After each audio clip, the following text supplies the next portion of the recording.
Hello and welcome to another episode of Worst Techie. Today's subject is basic Docker command. Docker, a better way to build app, as stated on its website, is an open source platform for building apps and microservices. Today discuss about Docker command. Basically this is second part of 15 Docker commands you should know. Let's start.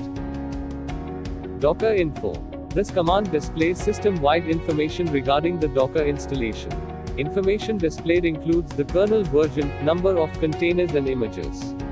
The number of images shown as the number of unique images. The same image tagged under different names is counted only once.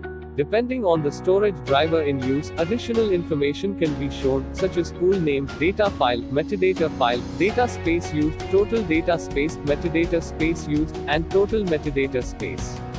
The data file is where the images are stored and the metadata file is where the metadata regarding those images are stored. When run for the first time, Docker allocates a certain amount of data space and metadata space from the space available on the volume where var.lib Docker is mounted. Docker history. It is handy to know how the image that we are using has been created. The Docker history command helps us find all the intermediate layers. From the metadata of an image, Docker can know how an image is being created. With the history command, it will look at the metadata recursively to get to the origin.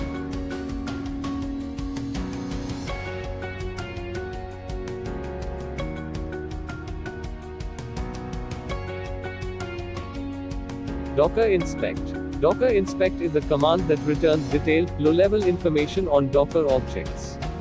Those objects can be Docker images, containers, networks, volumes, plugins.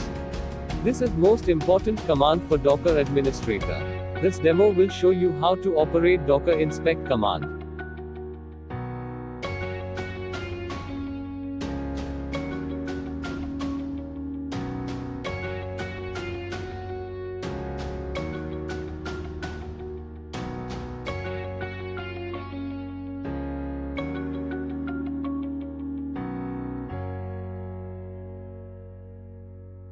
Docker restart. Docker has an extremely straightforward syntax to restart one or more containers. To check which containers are active and running, use Docker ps. Then, either restart a single container or restart all containers. Docker stop. Stop one or more running containers.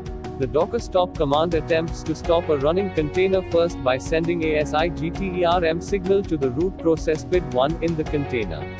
If the process hasn't excited within the timeout period, a SIG kill signal will be sent. Docker start. The Docker start command is one of the basic commands that has formed Docker's foundation. The command is used to start one or more stopped Docker containers. When a container successfully starts or stops, the container ID or name is displayed in the next line. Docker logs. Docker logs command is fetch the logs of a container.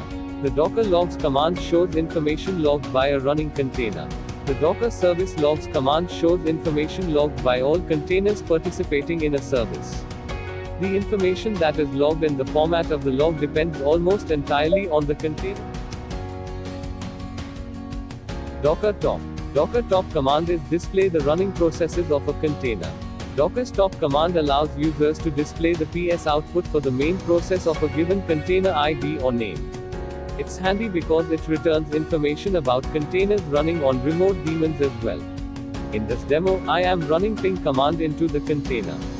And Docker top command display the running processes of a container. Hope this short video helped you to create an idea about Docker command. Like, share and subscribe Worst Techie for everyday new technical video. Thank you.